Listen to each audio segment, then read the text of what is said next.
ஏற்கனவே சொல்லியிருக்கேன், ஒன்றிய அரசு இந்த தமிழ்நாடு எப்படியெல்லாம் வஞ்சிக்கப்படுது, எப்படியெல்லாம் கொடுமைக்கு ஆளாகப்படுதெல்லாம் சொல்ல இருக்கிறோம். அதே நேரத்தில் திராவிட முன்னேற்ற கழகத்தினுடைய ஆட்சி வந்ததுக்கு பிறகு செஞ்சிருக்கக்கூடிய சாதனைகள், திட்டங்கள் ஏற்கனவே மக்களுக்கு தெரிஞ்சிருக்கு. இருந்தாலும் நினைவுபடுத்தி துண்டு பிரசுரம் மூலமாக கொடுத்து அந்த பிரச்சாரமும் நடக்க இருக்குது. அதே நேரத்தில் உறுப்பினர் இருக்கிற அந்த பணி நடைபெறுது.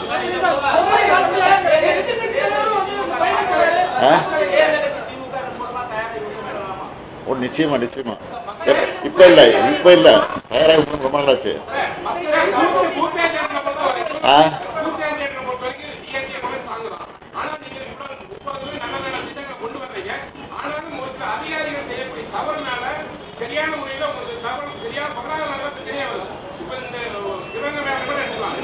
ஒவ்வொரு விஷயங்களுமே நீங்க மக்களுக்காக நலத்திட்டங்களை கொண்டு வரும் பொழுது அதை தடுக்கும் அதிகாரிகள் தவறு செய்யறாங்க. அவங்க என்ன தவறு செய்யறாங்க?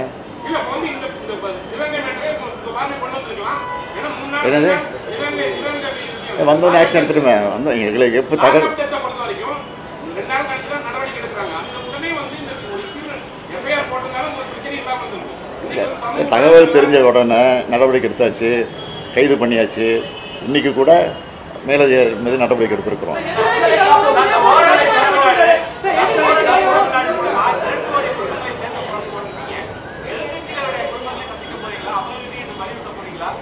சொல்ல போறோம், நிச்சயமா சொல்ல போறோம். விருப்பம் உள்ளதான் சேர்க்க போறோம், கட்டாயப்படுத்தி சேர்க்க போறது கிடையாது. சேர்ந்து சொல்ல போறது அப்படி சேர மாட்டாங்க அந்த மாதிரிலாம். அதனால அவங்க விருப்பம் தான் சேர்ப்போம்.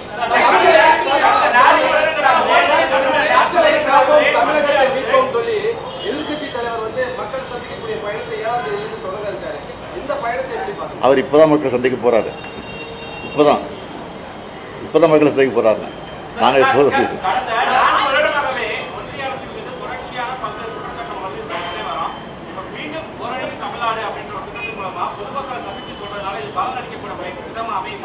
மக்களுக்கு தெளிவாக தெரியும்.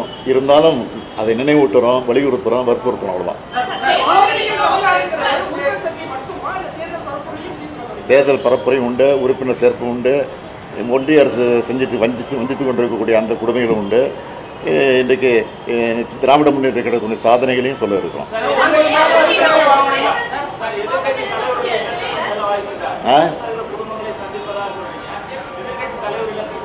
எதிர்கட்சி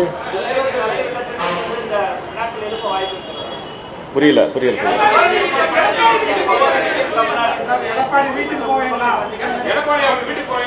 அது அங்க இருக்கிற சூழ்நிலையை பொறுத்து இருக்கு. அவங்க பொறுப்பை பிடிச்சிருக்கோம் அவங்கள்ட்ட. அவங்க சூழ்நிலை தகுந்த மாதிரி போவாங்க. நான் அந்த பகுதியில் தான் நிச்சயம் போவேன்.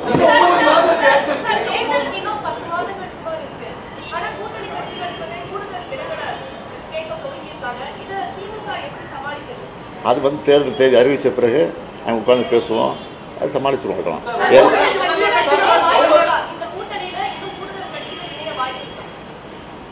இப்போ இருக்கிற சூழ்நிலையை பொறுத்த வரைக்கும் வருவதற்கு வாய்ப்பும் இருக்குது. ஆனால் வாய்ப்பு வரக்கூடிய நேரத்தில் அதை எப்படி சேர்ப்போங்கிற சூழ்நிலை எங்களுக்கு இருக்குது. அதனால் கலந்து தான் செய்வோம்.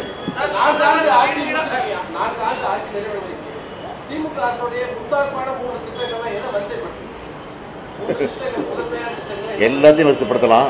அதான் நீ கேட்டங்கிறத 3 சொல்லிடுறேன். காலை உணவு திட்டம், அது தேர்தல் வாக்குறுதல் கிடையாது இல்லையா? அதை நிறைவேற்றிருக்கிறோம். மகளிர் உரிமை திட்டம், அது தேர்தல் வாக்குறுதி இருக்குது. அதை வந்து கிட்டத்தட்ட 60% நிறைவேற்றிட்டோம். இன்னும் ஒரு 20% மிச்சம் இருக்குது. அதையும் விட்டு போனதான் அதுவும். அது அவங்க தவறாக படிவத்தை பூர்த்தி பண்ணாமல் தவற விட்டுட்டாங்க. அதை சில தப்பாக பதிவு பண்ணியிருக்கிறாங்க. அதெல்லாம் திருத்தி அதுக்கு ஒரு முகாம் போட்டு அதுவும் செப்டம்பர் மாதத்துலேருந்து கொடுக்க போகிறோம். அதனால் அது ஒரு திட்டம், அது பெரிய திட்டம். பேருந்து இலவச பயணம், இது கட்டணம் இல்லா பயணம் பண்ணுறாங்களே, அது ஒரு பெரிய திட்டம்.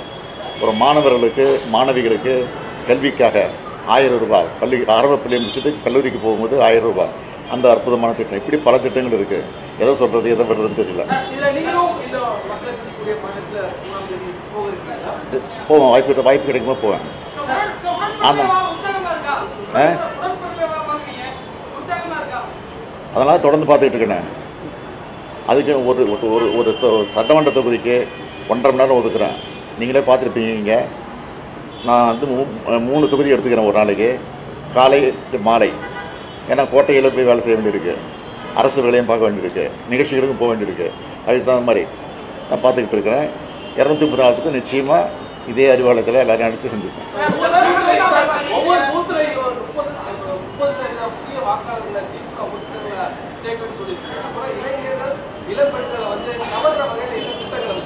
என்னங்க 30% திமுக ஓட்டுநர்கள் வந்து ஒவ்வொரு வாக்குச்சாவடிகளுக்கும்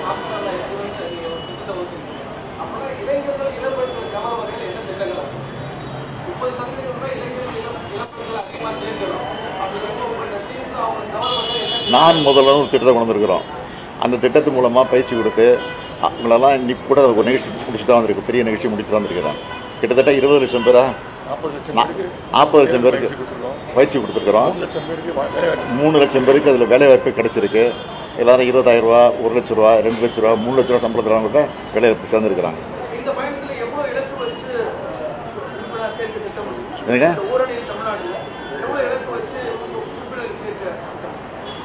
நாங்கள் டார்கெட் ஃபிக்ஸ் பண்ணியிருக்கோம். 30% ஒரு பகுதியில் சேர்க்கணும்னு சொல்லியிருக்கிறோம். எல்லாம் எங்களுக்கு வர செய்தியாக 30 இல்லை 40% சேர்ப்போங்கிற உறுதியும் கொடுத்துருக்குறாங்க. நாங்கள் ஏற்கனவே 200 சொல்லியிருக்கிறோம். அதை தாண்டி தான் வரும்னு நினைக்கிறேன்.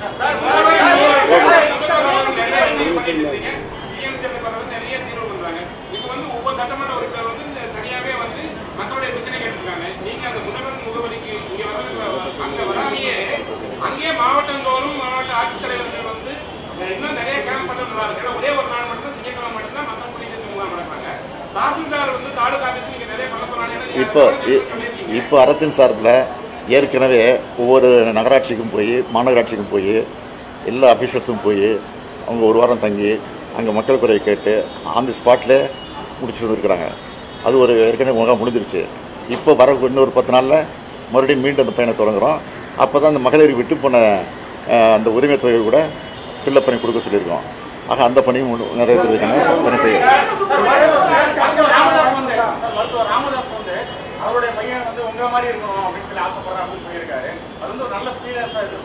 இல்லை, அது அவருடைய ஆசை. அவருடைய கருத்தை மறுக்க முடியும், அவருடைய கருத்தை மறுக்க முடியாது, ஏற்றுக்க முடியாது.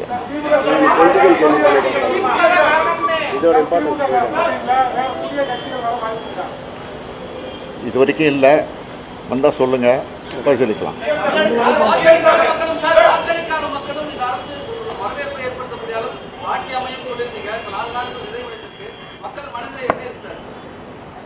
இந்த உரிமை தொகை இருக்க டிஎம்கே மட்டும் வாங்கலை, டிஎம்கே மட்டும் வாங்கலை, எல்லா கட்சியிலும் இருக்கிற மகளிர் வாங்கிட்டு இருக்கிறாங்க. அதான் அப்பயே நான் சொன்னேன், பதவி ஏற்றுக்கிட்டு அன்றைக்கி முதல் நாளே சொன்னேன், இந்த ஆட்சி வந்து வாக்களித்தவர்கள் பெருமைப்படணும், வாக்களிக்க தவறியவர்கள் இப்படிப்பட்ட கட்சிக்கு நம்ம வாக்களிக்காமல் போயிட்டோமே அப்படின்னு வருத்தப்படணும். அந்த மாதிரி சூழ்நிலை ஆட்சி நடத்தும்னு சொன்னேன். அதை நடத்திக்கிட்டு இருக்கிறேன்.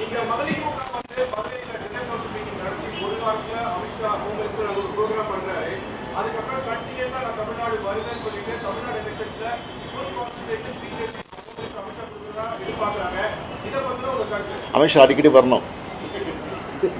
நான் ஏற்கனவே சொல்லியிருக்கிறேன், பிரதமர் அடிக்கடி வரணும். வந்து பொய்யை பேசிட்டு போகிறாங்க, அது பொய்ன்னு மக்களுக்கு தெரியுது.